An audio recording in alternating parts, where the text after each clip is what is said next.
Bueno, este es el primer curso que se va a dictar en Civil Adictos. Es el cálculo y diseño de concreto preesforzado. Se ha querido empezar el curso con la parte de los fundamentos del concreto preesforzado, ¿no? Es decir, cómo funciona, cuáles son las diferencias, qué características tiene, digamos, cuáles son las diferencias más notables entre el concreto normal y el concreto preesforzado, de tal manera que podamos establecer casos, digamos, en forma adecuada para poder establecer, mejor dicho, cuáles son las ventajas y qué desventajas tiene, digamos, el concreto preesforzado frente a un concreto armado, otro tipo de soluciones o otro tipo de artificios estructurales para solucionar en todo caso para lo que fue creado el concreto preesforzado, ¿no? Salvar luces cada vez más grandes. Se ha iniciado prácticamente digamos, haciéndonos recordar qué tan débil es el concreto a la tracción. Si nosotros nos ponemos a analizar una sección típica del concreto, digamos, hecho de concreto de una viga, en este caso en la parte media, podríamos tomar en cuenta dos cosas muy importantes. Que en la parte positiva, mejor dicho, en la parte superior, el concreto está trabajando a compresión, ¿no? O sea, el concreto está trabajando a compresión. Y en la parte, y en la parte, y en la parte de abajo, el concreto está prácticamente trabajando a tracción. Y, y prácticamente este mecanismo de trabajo, donde existe prácticamente una parte estructural, digamos, que es aprovechada en realidad por el concreto, que es la parte comprimida, y una gran parte prácticamente del concreto, como si podamos verlo acá, es desaprovechada, ¿no? Que es la parte traccionada, porque en términos generales, en los usos, digamos, en los cálculos de laboratorio de resistencia de materiales, se halla que el concreto, el concreto general, tiene una resistencia baja a la tracción, que llega a ser prácticamente la décima parte del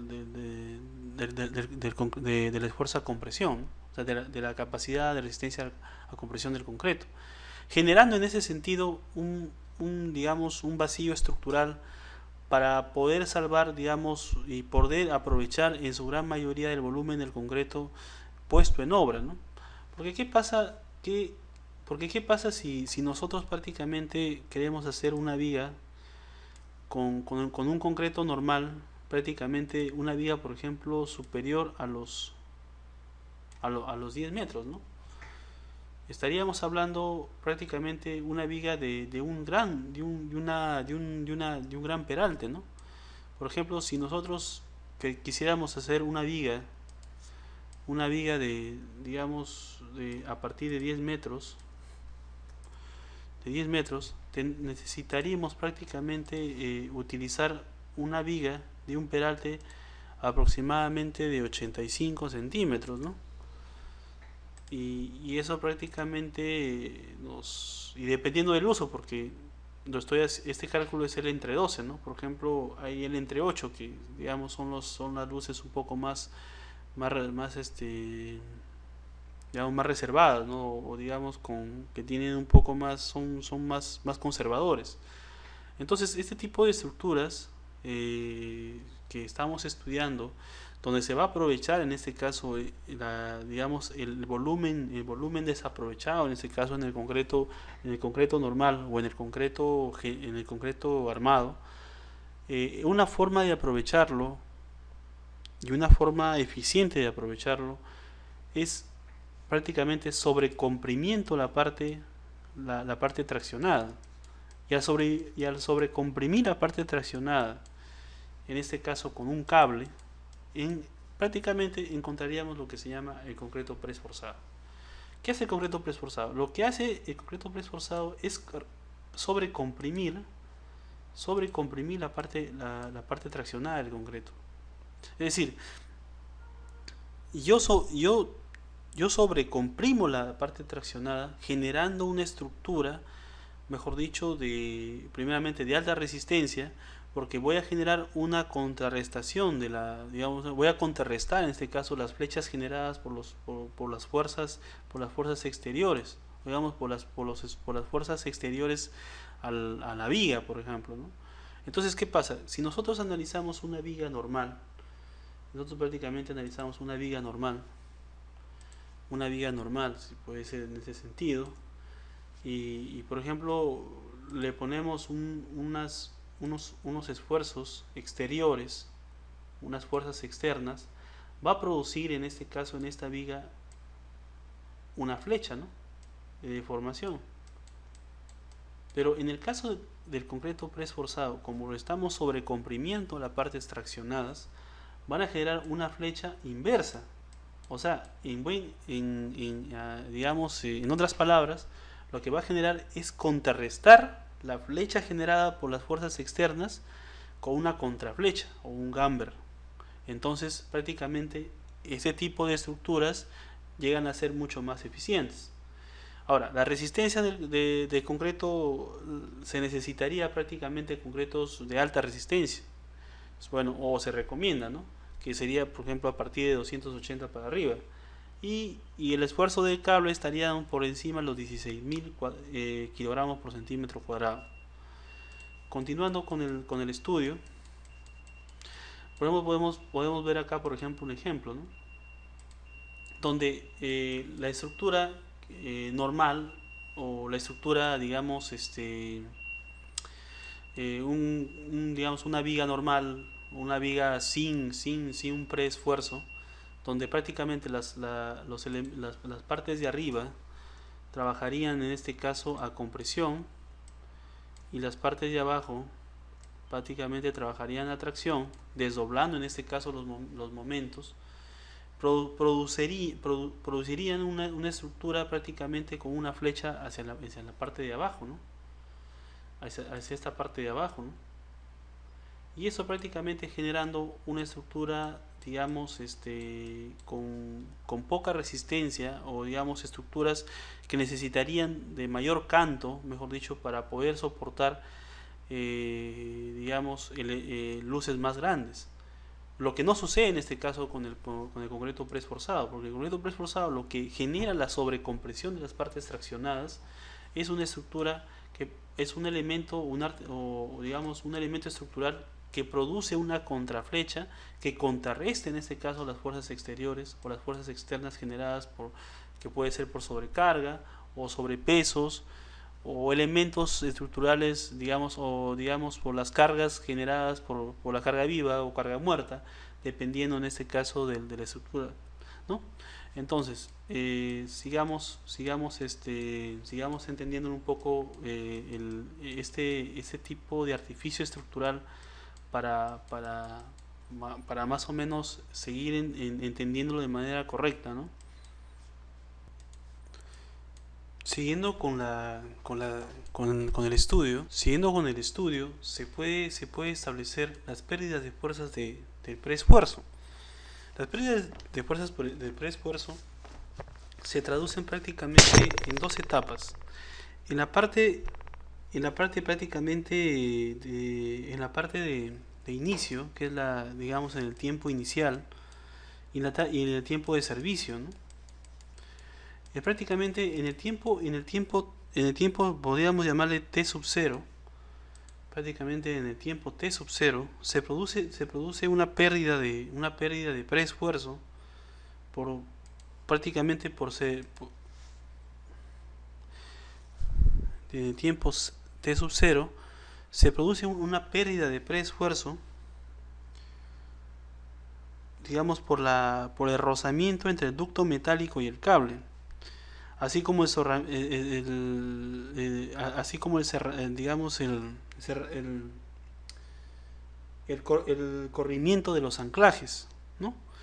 Y digamos, y la pérdida que se presentan en el momento de servicio, digamos, se producen por dos cosas muy importantes: por la retracción del fraguado, es decir, cuando la estructura pierde agua, cuando hay una pérdida de agua, cuando hay una pérdida de agua, se produce una, digamos, una refracción del fraguado y mejor dicho, si hacemos un esquema, si hacemos un esquema, por ejemplo, este es de estructura y prácticamente va, digamos, por la pérdida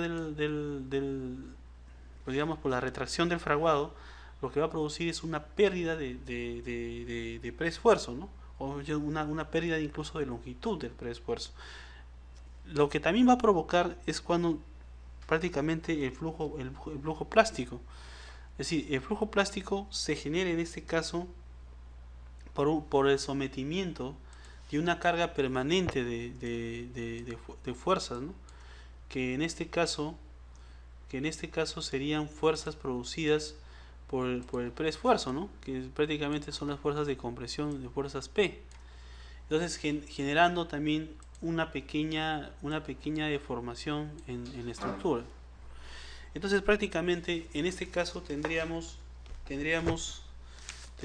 un esquema bien didáctico que podemos establecer de esta manera, ¿no? Que podemos establecer de esta manera, donde en el tiempo t sub 0, y prácticamente digamos en la deformación, podríamos llamarle en la deformación instantánea, elástica instantánea, donde prácticamente produce digamos, vamos identificando acá de forma más simple, esto prácticamente se llamaría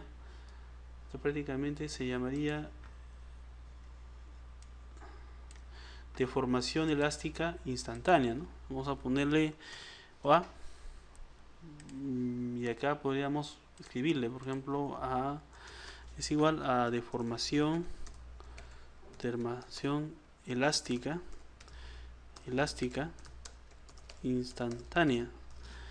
En la otra parte, que sería la parte B, y por hecho yo lo podría llamar la parte B, sería deformación diferida de retracción del fraguado. Es decir, estaríamos hablando de esa parte, ¿no?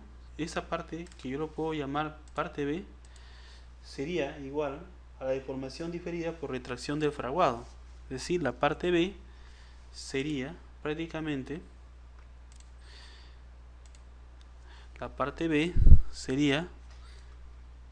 deformación diferida por retracción,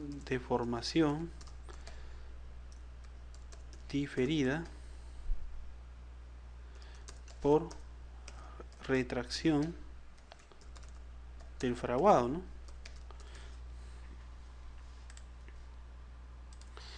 Y prácticamente la parte C sería la deformación total, ¿no? Y la parte C sería prácticamente la sumatoria de esas dos primeras deformaciones, ¿no? Lo podríamos llamar en este caso, o se llama, mejor dicho, la parte C, ¿no?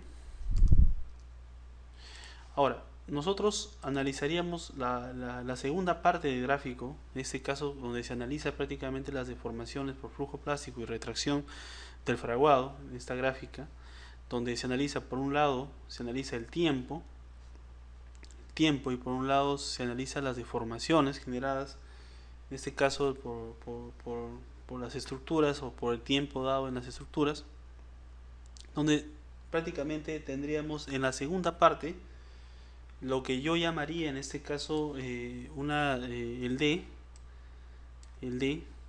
que prácticamente este elemento se llamaría D, donde podríamos identificar en este caso D sería igual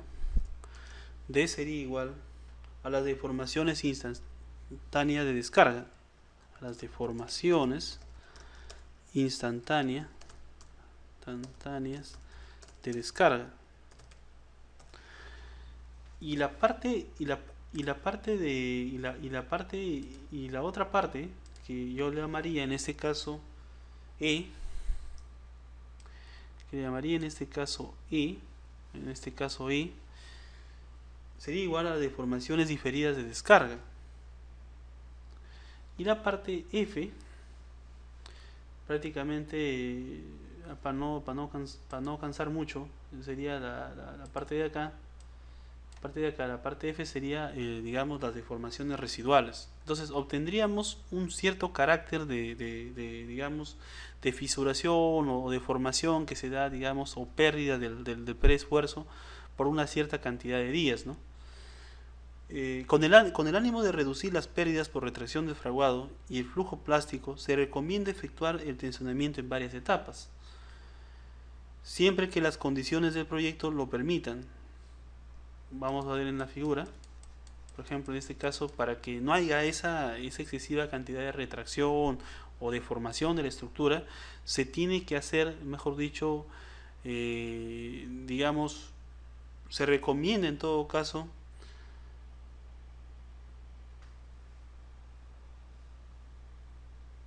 digamos, hacer el tensionamiento en varias etapas, ¿no? Por ejemplo, primero se hace el encofrado, después se remonta la estructura y después se va a fisurar para que disminuir en todo caso digamos,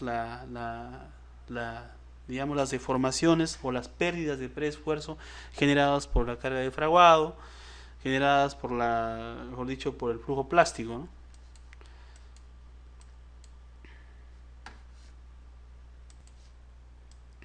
Seguimos con lo que se llama esfuerzos admisibles.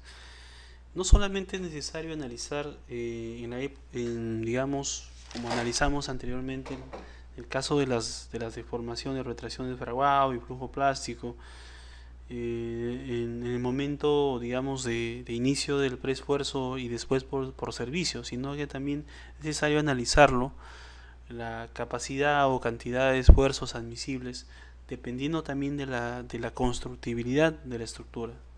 Por ejemplo, en el caso del vaciado del concreto, ¿no? Donde prácticamente la estructura no tiene ningún preesfuerzo, no, simplemente hay un ducto generado en la estructura y prácticamente la estructura digamos, los esfuerzos de preesfuerzos no van a existir en ese momento. Simplemente va a existir un ducto y en la siguiente etapa, que es la transferencia de esfuerzos, va a generarse al momento de estirar esta estructura, va a generarse una contraflecha, ¿no? Una contraflecha. Y prácticamente empiezan a generarse, digamos, empiezan a generarse las pérdidas de preesfuerzo, ¿no? Tanto como se explicó anteriormente, ¿no? Por la fuerza constante que se le da a esa estructura, que es una sobrecompresión, que puede generar prácticamente una pérdida de preesfuerzo generado por una fuerza constante digamos, o creep o flujo plástico, y también por la retracción del fraguado del concreto, ¿no? Y generándose de esta manera unos esfuerzos, digamos, resultantes o admisibles, que prácticamente también tienen que darse en la estructura.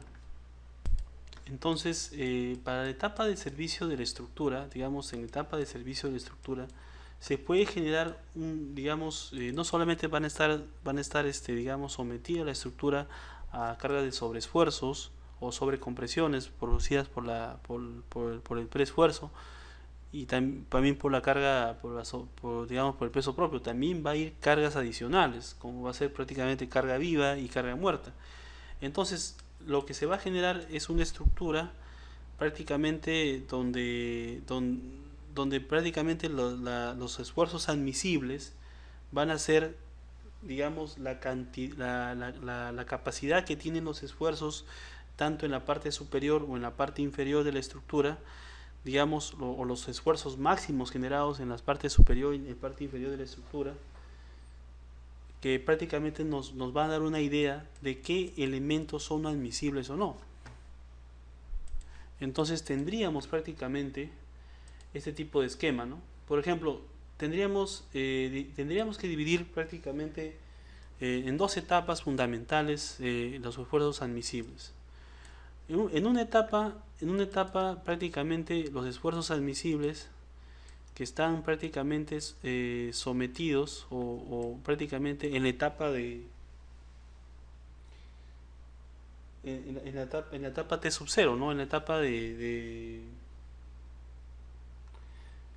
fuerza de preesfuerzo, ¿no? O sea, por ejemplo, cuando nosotros preestiramos el cable o por ejemplo, estiramos el cable y se generan las fuerzas de preesfuerzo, y la otra etapa que es la fuerza de servicio, ¿no?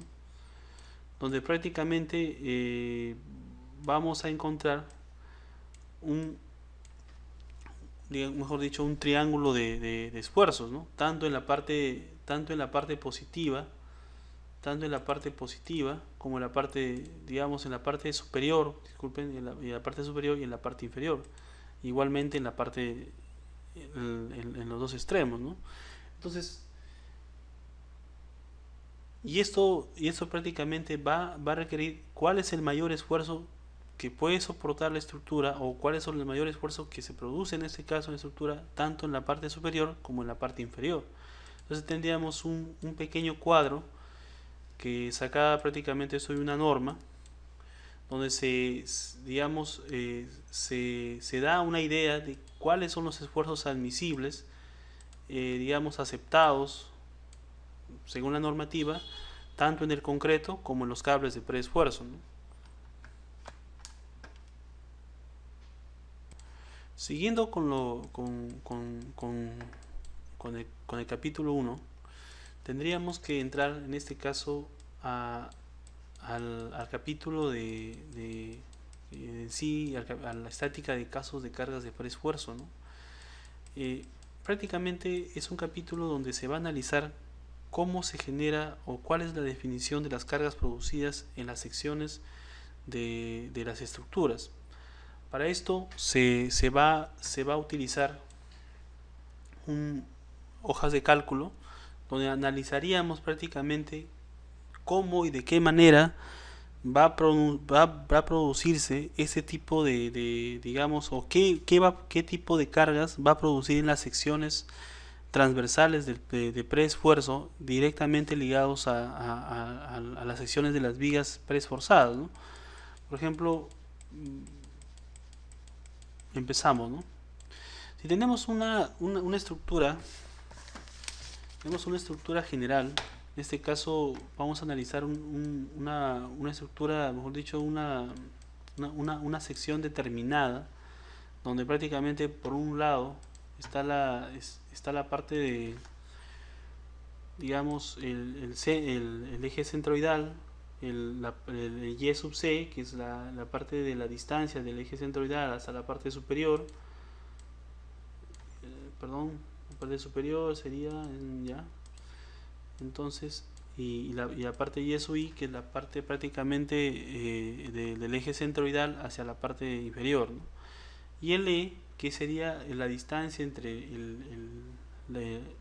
la posición del cable, sería la posición del cable hasta el esfuerzo P, ¿no? Digo, hecho, el esfuerzo, la compresión P producida por el cable de preesfuerzo. Entonces analizaríamos el caso en este caso tendríamos que tomar en cuenta algo muy importante. Primeramente, el ángulo, normalmente el alfa en el caso de preesfuerzos se asume un alfa muy pequeño. Si nosotros hacemos un recordatorio prácticamente digamos, analizando un caso de alfa pequeño o alfa muy, muy, digamos, y analizamos mejor dicho, una CT, una circunferencia trigonométrica, podríamos tomar en cuenta de que al momento de ser un ángulo muy pequeño, podríamos tomar que el coseno del ángulo alfa sería igual a 1, ¿no? Entonces podríamos nosotros implementar este argumento en el cálculo digamos, en el cálculo general de la sección. Por lo que tendríamos prácticamente las cargas de pre-esfuerzo generarían prácticamente una carga normal, es decir, perpendicular a la sección transversal, una carga cortante y también un momento flector, y en algunos casos también un momento torsor, pero en este caso se estudiará un poco más adelante, ¿no?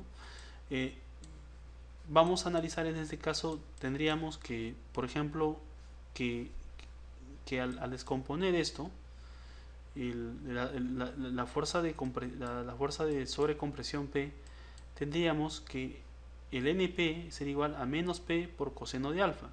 Como habíamos hablado que el coseno de alfa, al ser un ángulo extremadamente pequeño, casi cero, tendríamos que la fuerza nominal es igual a menos P. Entonces, y la fuerza cortante es BP por seno de alfa, y el momento sería en este caso el NP por la distancia E, ¿no? Que prácticamente esto se calcularía, digamos, calcularía el momento general. Entonces, lo que estamos analizando en este momento es de que una fuerza de preesfuerzo producen tres valores, los más importantes, las cuales serían prácticamente una fuerza normal, una fuerza cortante, una fuerza y un momento flector. Por lo tanto, estas tres fuerzas que producen prácticamente digamos el cable de preesfuerzo tienen que verse directamente ligados al diseño de la estructura, ¿no? Entonces, en este caso vamos a analizar en cómo varía o digamos cómo se analiza en este caso en forma un poco más general las cargas de preesfuerzo. En el caso de las cargas de preesfuerzo, si nosotros analizamos una estructura, mejor dicho, si nosotros analizamos una estructura que se encuentra sin cargas, sobrecargas o sobre esfuerzos que pueden producirse por unas cargas muertas ya generadas después por uso o por otro tipo digamos de estaciones en el momento del servicio, el sistema de preesfuerzo, digamos el sistema, los cables de preesfuerzo producen un sistema equilibrado de tal manera que si nosotros tomamos la viga y hacemos una simplificación de esta viga, por ejemplo, podríamos tomar en cuenta este tipo de estructuras y, por ejemplo, podríamos tomar en cuenta, por ejemplo, una idealización de este sentido, y por un lado aplicaríamos las fuerzas, digamos, el peso propio del concreto, y por otro lado habría una fuerza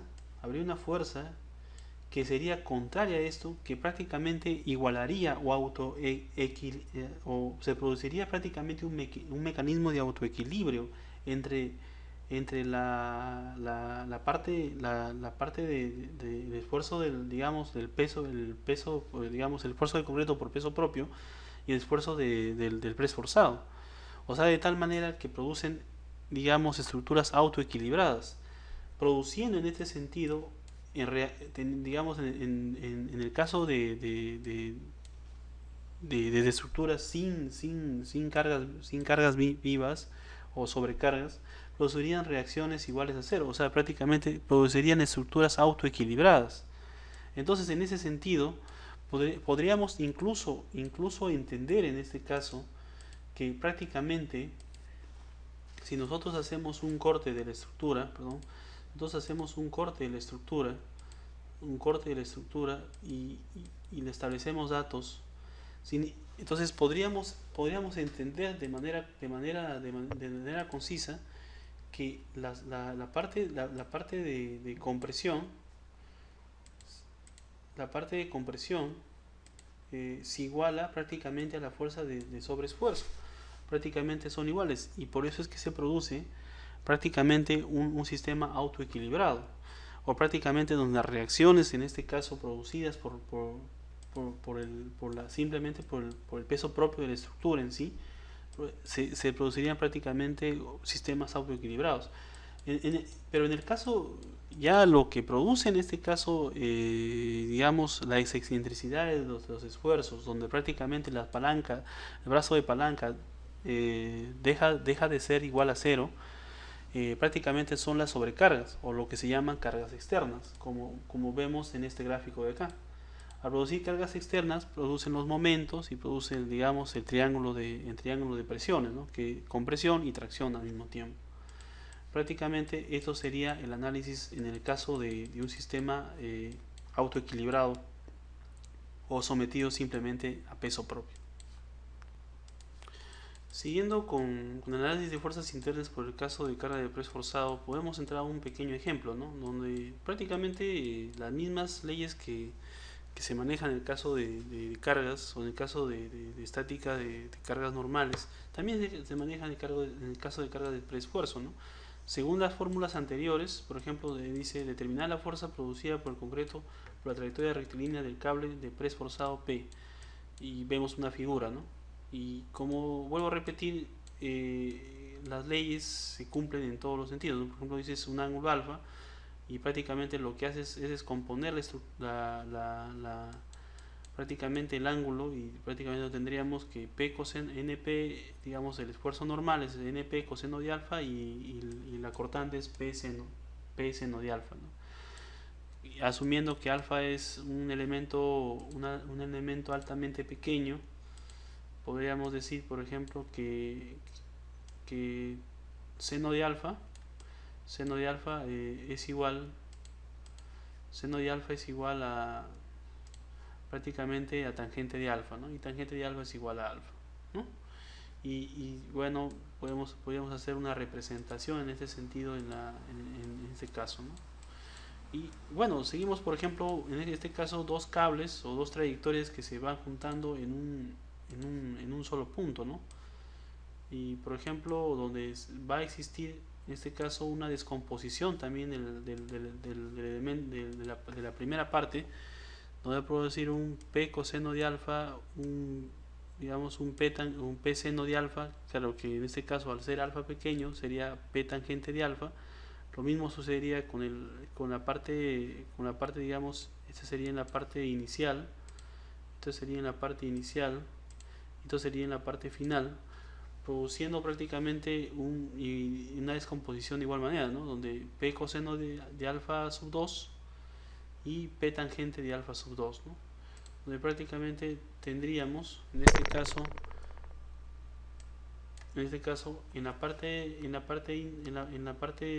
digamos media una sumatoria de las dos, ¿no? Y prácticamente sería P, que es la misma fuerza de sobrecompresión de esa estructura de preesforzado, sumado, digamos, multiplicado por la suma de tangente alfa 1 y más la tangente de alfa 2, que podríamos llamar P alfa 1 más alfa, P por alfa 1 más alfa 2.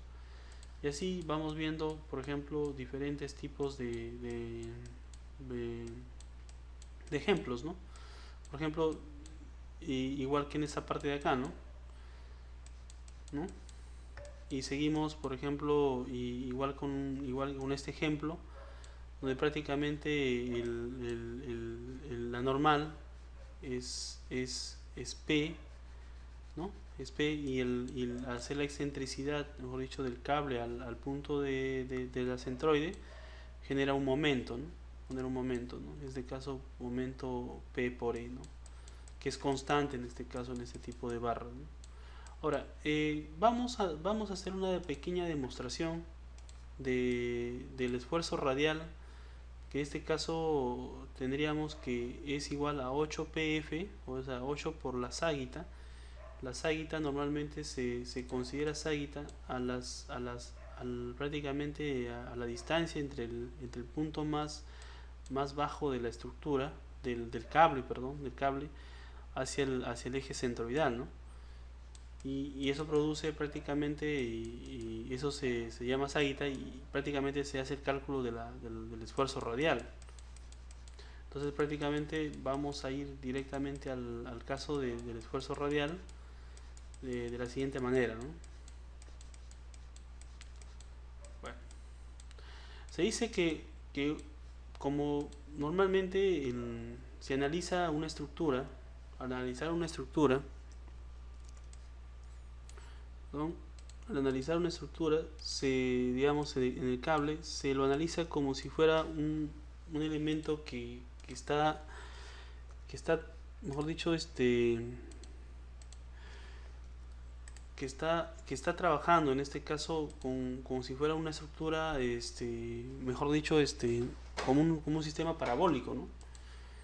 Eh, y prácticamente la estructura va a tener ese tipo mejor dicho, ese tipo de, de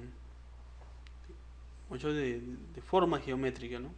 Entonces la fórmula general para este tipo de formas geométricas es igual a esta fórmula de acá, ¿no? Donde dice que y es igual a 4 veces la ságuita por x sobre l menos x sobre l al cuadrado. Al hacer la primera derivada obtendríamos esta ecuación, ¿no? 4f 1 sobre l menos 2x sobre l al cuadrado. Y al momento de hacer la segunda derivada, tendríamos ya pues en este sentido la curvatura o variación de la pendiente de fuerza de preesfuerzo por unidad de longitud. Y esto multiplicándolo por el esfuerzo digamos, la fuerza P de preesfuerzo, obtendríamos la fuerza distribuida que sería igual a 8pf sobre L cuadrado, ¿no? En este caso, pero como es comprimida y nosotros necesitamos la fuerza traccionada, entonces sería menos P.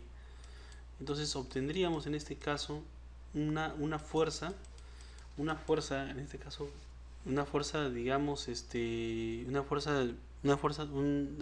trayectoria radial que prácticamente estaría, como vuelvo a repetir, como la primera parte, estaría como contrarrestando las fuerzas externas, ¿no? O las fuerzas verticales. Entonces, la parábola se puede formar de distintas maneras.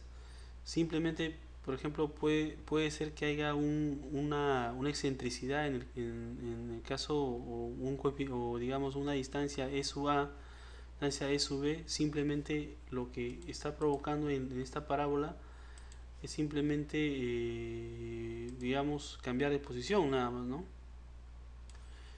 Entonces este F, digamos que le llamaríamos ságuita, sería igual al F natural más el E sub A más el E sub B, digamos, por la forma trapezoidal que genera ese tipo de estructuras en la parte de acá, ¿no? Y esto generaría prácticamente una ságuita general en todo esto. Entonces, si nosotros queremos, por ejemplo, calcular la fuerza radial que genera, digamos, el preesfuerzo, tendríamos que 8P, según el peso, digamos, según la carga del preesfuerzo, multiplicado por la ságuita, que sería F natural más E sub A más E sub B, elevado al cuadrado, entre la longitud, ¿no? Todo al cuadrado, que sería todo. Y prácticamente esto igual acá hay otra demostración que lo he fijado, que es un poco más simple que la anterior, donde prácticamente agarramos un cierto pedazo diferencial del cable, donde hay digamos,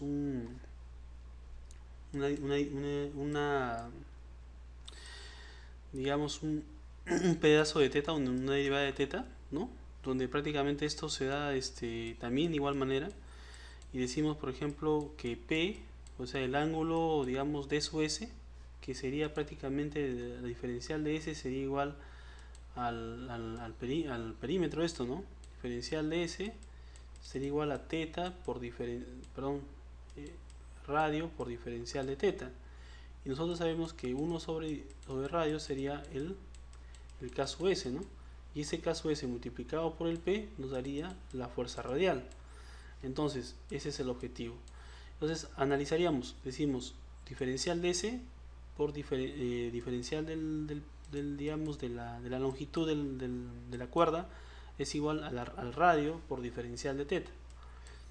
Ahora, como estamos hablando de un ángulo demasiado pequeño, podríamos decir que seno de teta, seno diferencial de teta entre 2 es igual al diferencial de teta entre 2. Entonces sumamos las fuerzas de Y en equilibrio, que sería la fuerza radial multiplicado por digamos la longitud la longitud en este caso la longitud del arco, que sería P, digamos radio, que es del P por diferencial de teta, sería igual a 2P por seno de diferencial teta, o sea, mejor dicho, a la sumatoria de estas dos fuerzas, ¿no? De esta fuerza y de esta fuerza, ¿no? Y prácticamente esta fuerza se igualaría a la fuerza generada en este caso por la fuerza radial, ¿no? Entonces tendríamos que WP por el, mejor dicho, por el radio por diferencial de teta es 2 veces P por diferencial de teta, ¿no? Porque habíamos hablado que seno de diferencial de teta entre 2 sería igual a diferencial de teta sobre 2, entre 2 por 2 y prácticamente tendríamos P diferencial de teta. P diferencial de teta eliminamos prácticamente acá, se eliminarían prácticamente acá el diferencial de teta y el diferencial de teta, y obtendríamos que la fuerza radial es igual a P sobre, como vuelvo a repetir, como les dije anteriormente, P sobre el radio del, mejor dicho, el radio del arco, ¿no? Entonces sería P, mejor dicho, perdón, P por KS sería igual a WP. Entonces, lo que la fórmula que yo les digo se encuentra en esta acá, ¿no? Ahora, por consiguiente decimos, por ejemplo, si nosotros quisiéramos hacer una pequeña diferenciación de este elemento que acabamos de calcular con hallar, digamos, el radio de curvatura, tendríamos que diferenciar en este caso esta cuerda 2 veces para hallar el radio, ¿no? Entonces tendríamos diferencial, segunda diferencial de la función del arco por, digamos, digamos, por el arco al cuadrado, igual esto, tendríamos 1 sobre radio, y que tendrías, digamos, el coeficiente de curvatura. Por otra parte, podríamos asumir en este caso que digamos, esta trayectoria cumple una función de kx al cuadrado, ¿no? Si nosotros lo derivamos una vez, decíamos 2kx. Si lo derivamos, mejor dicho, bueno, lo derivamos en este caso otra vez, tendríamos 2 veces k, pero k sería igual en este caso a 4f por L al cuadrado, ¿no? Según digamos, la ecuación que describe la trayectoria del cable parabólico. Entonces tendríamos que K, en este caso sería 4f por L al cuadrado. Y en este caso, calculado el K, podríamos derivar de nuevo. Tendríamos que la segunda derivada, que es 2 veces K, sería igual a 8f sobre L cuadrado. Ahora, multiplicado por P, tendríamos 8pf por L cuadrado, la misma ecuación que habíamos obtenido anteriormente. Entonces, vamos a ver las diferencias que hay entre digamos, la ságita de la parábola con la excentricidad de la trayectoria de fuerzas de preesfuerzos. Primeramente, el esfuerzo, la excentricidad de la fuerza y la ságita tienen diferencias, ¿no? Primeramente, este elemento sirve para hallar el momento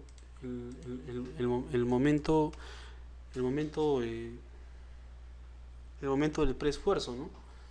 Y la ságita sirve para hallar prácticamente digamos, el esfuerzo radial digamos, de la trayectoria del preesfuerzo. Entonces, por lo tanto, digamos, son elementos diferentes que tienen en algún momento, digamos, algo biunívoco para poder hallar uno o lo otro, ¿no? Por ejemplo, en el caso de que la parábola sea volteada, por ejemplo, en el caso de la figura, de esa figura, de la figura 4, donde prácticamente el elemento está volteado, podríamos calcular, en este caso, como voy a repetir, como la anterior vez, decimos, ¿no?, que la ságuita sería igual al E genera al EA más la sumatoria de estos EA y EB, creo, E sub 0, perdón, EA más EB entre 2, ¿no? EA más EB sobre 2, generando prácticamente un elemento ságuita, ¿no? Y esto, digamos, utilizando la fórmula anterior, donde el esfuerzo radial es igual a 8pf sobre la longitud al cuadrado, prácticamente tendríamos una fuerza, digamos, hacia arriba, digamos, en una viga, ¿no? Entonces, este tipo de fuerzas vamos a tratar de analizarlas en un ejemplo, ¿no? Vamos a buscar un ejemplo por acá. Vamos a buscar un ejemplo por acá. Ya, creo que este puede ser. Sí. Un ejemplo numérico, ¿no? Algo que sea numérico, que no...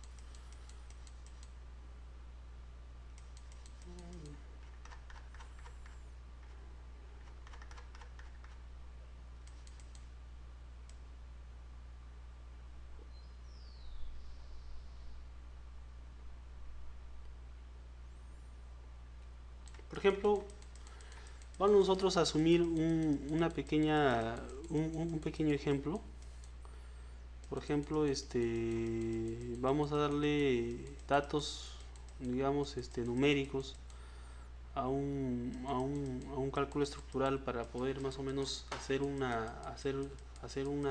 cálculo de, mejor dicho, de una estructura, para que se note en todo caso cómo se, o sea, cómo se calcula este tipo de elementos, ¿no? Por ejemplo, sería interesante, por ejemplo, saber qué tipo de estructura, por ejemplo, puede manejar ese tipo de elementos. Digo, hecho, qué tipo de esfuerzo radial puede calcularse y cuál sería, por ejemplo, su diagrama de momentos, ¿no? Bueno, por ejemplo, podemos tomar en cuenta, por ejemplo, una viga, como en este caso, asumiendo valores numéricos, ¿no? Para poder más o menos hacer un cálculo, mejor dicho, lógico de ese tipo de estructuras. Vamos asumiendo en este caso una estructura que en este caso E sea un valor igual a aproximado de un aproximado de 0.10 de 0.10. La longitud, en este caso vamos a asumir una longitud de, vamos a asumir en este caso una longitud de 15 metros, más una longitud en este caso de 5 metros. Entonces podemos prácticamente establecer datos según esta estructura, ¿no? Por ejemplo, calcular en este caso cómo sería digamos, el diagrama de momentos de ese tipo de estructuras, ¿no? Entonces, para ello vamos a pasar a unas hojas de cálculo que he preparado para tal sentido. En este caso, bueno, son hojas de cálculo un poco digamos, de los siguientes capítulos, pero también puede servir para el cálculo de lo que estamos haciendo, ¿no? Supongamos que un área, mejor dicho, de 0.297 y una inercia, en este caso, supongamos en este caso, una inercia de 0.0158 metros cuartos. Bueno, trabajémoslo con un concreto de 210 y prácticamente la carga muerta, ¿no? Carga vida por el momento no. En este caso vamos a calcular las fuerzas que serían prácticamente para las digamos por el motivo del preesfuerzo, ¿no? Nosotros sabemos que para el motivo de preesfuerzo vamos a tener, por ejemplo, en este caso, viendo un momento la gráfica,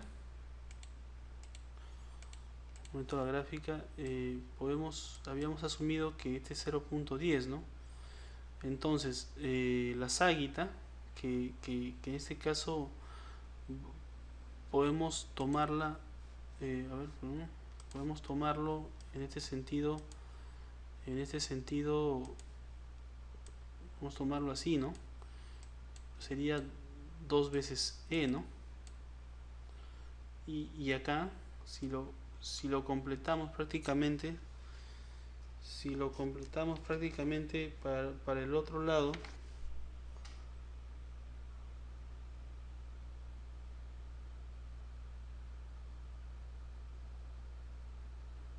tendríamos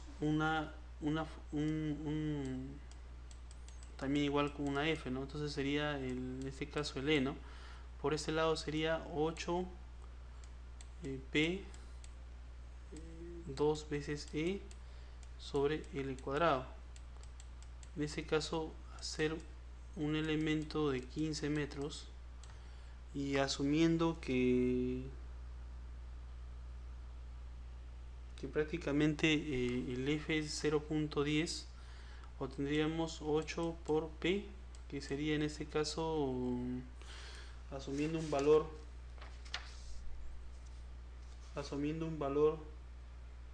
de 80 toneladas por 2 veces E, que sería 2 por 0.10 entre 225, ¿no? Nos vamos a obtener un aproximado de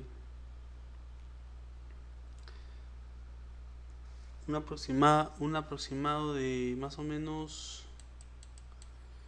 un aproximado de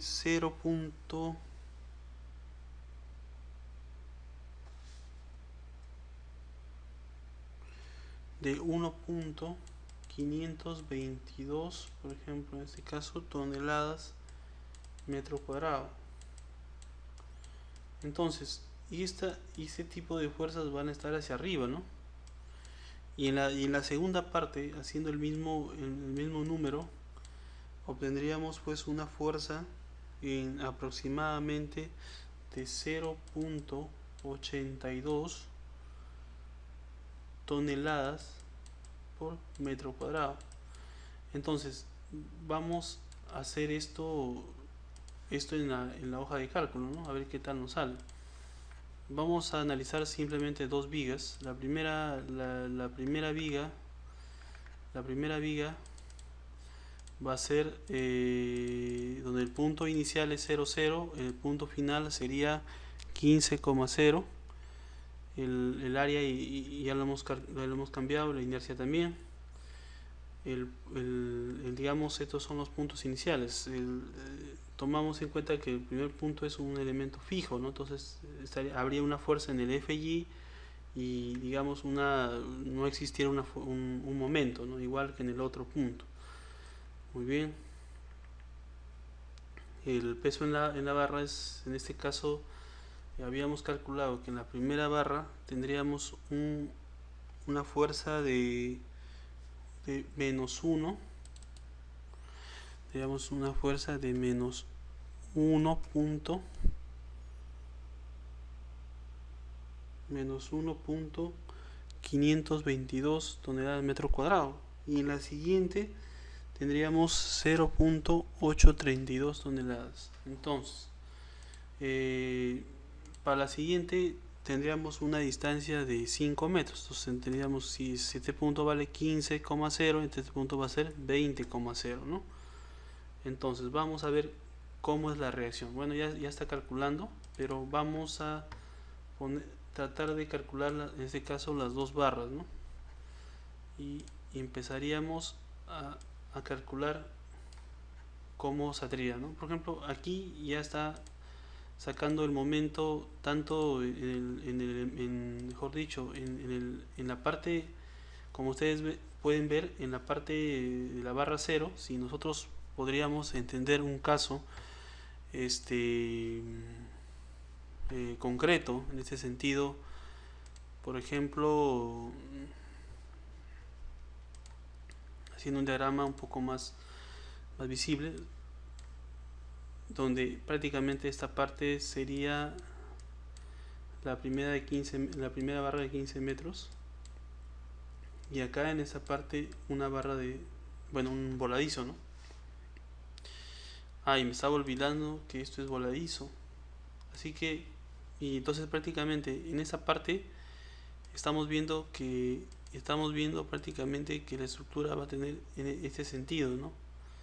Y vamos a ver cómo sería cuando el otro sea voladizo, ¿no? Porque no lo hemos puesto voladizo, entonces sería 0.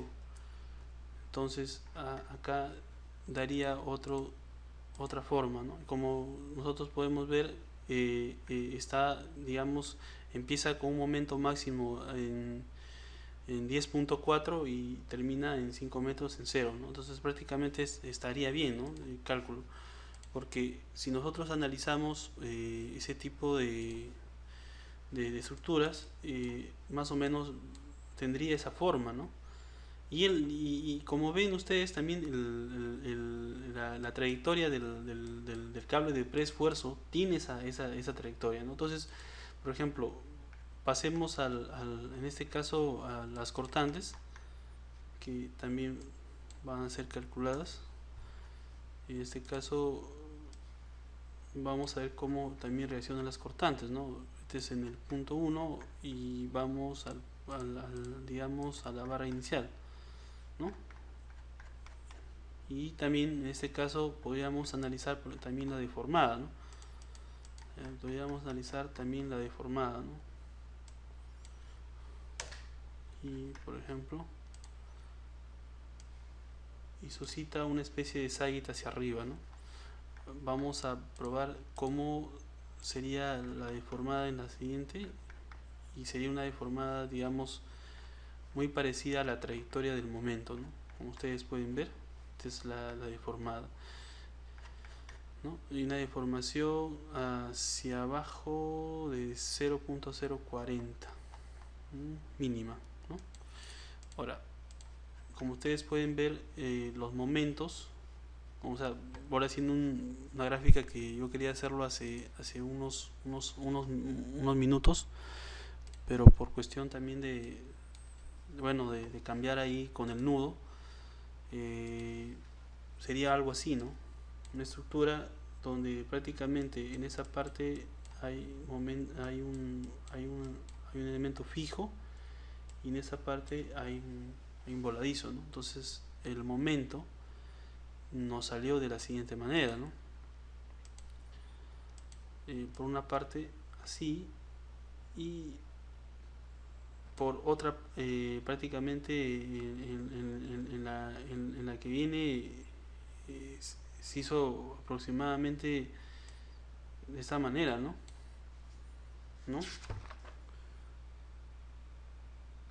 Claro, o sea, más o menos algo así, ¿no? O sea, perdón, algo así, ¿no? Claro, esto está mal, ¿no? Eso no es así, sino algo así, ¿no? Algo así, ¿no? Entonces, si nosotros vemos de nuevo si analizamos, por ejemplo, el elemento 0 y 1, ¿no? Y ahí está, ¿no? Por ejemplo, empieza ahí y termina algo así, ¿no? lo mismo que habíamos graficado en antes, ¿no? O sea, un elemento aproximadamente así, ¿no? O sea, tienes una barra, el momento más o menos sería así y así, ¿no? Algo así, ¿no? Y acá prácticamente seguiría esta barra de acá, ¿no? Perdón, esto acá hay un nulo y acá esta parte de acá, ¿no? Entonces, con esta hoja de cálculo, que en este caso les voy a enseñar cómo se hace o qué tipo de artificio se ha utilizado acá, porque de una u otra manera esta hoja de cálculo está diseñada no específicamente en Excel, sino también tiene digamos, que yo también les he juntado digamos, el, la escritura digamos, el código fuente de este tipo de hojas de cálculo, donde prácticamente hemos creado una función momento, donde tiene que ver directamente con elementos finitos, ¿no? Y eso es lo que mayormente se va a usar en el curso a posteriori. eh, Se va a usar, por ejemplo, programas que en este caso les enseño en vivo y en directo prácticamente el programa, y en la próxima clase y de repente en un video aparte les voy a enseñar cómo específicamente podemos trabajar con, con, con Python, en este caso Python, y mezclado en este caso con Excel, ¿no? Porque estas fórmulas, salvo que seas una persona muy hábil en la programación de Visual Basic, pero tratar bueno, que te salgan así momentos, y ese es y este es un elemento que tú puedes hacerlo cualquier cantidad digamos, de barras, o sea, número de barras. Claro, que las fuerzas en este caso tendrían un sentido distribuido, pero en su gran mayoría es una hoja de cálculo que sirve bastante justamente para este tipo de trabajos que estamos haciendo. Bueno, ante todo, muchas gracias. Eso ha sido todo por, bueno, la cuestión de la primera clase. La parte de la hoja de cálculo y su implementación en Excel, se va a dar un pequeño curso adicional, mejor dicho, de cómo podemos implementar estas hojas para poder hacer unas comprobaciones. En la siguiente clase vamos a dar utilización de estas hojas de cálculo, pero para entornos un tanto más complicados, y para hallar digamos, esfuerzos en la parte de la fibra superior, en la parte de la fibra inferior. Vamos a hallar, por ejemplo, las deformadas. También he hecho un programa para calcular las inercias y digamos, las fuerzas, las fuerzas, digamos, de cualquier elemento estructural, ¿no? Por ejemplo, todos estas digamos, las inercias y las áreas de cualquier elemento estructural. En su gran mayoría, todas estas funciones son hechas en una simbiosis entre Excel y Python. Ante todo, muchas gracias. Me disculpan, es mi primera vez que yo dicto cursos de manera online. De repente he tenido cierto grado de nerviosismo al explicarles algunas cosas. Bueno, disculpen, es un poco por una cuestión de acostumbrarse a esto, ¿no? Y les agradezco mucho, muchísimas gracias por su comprensión.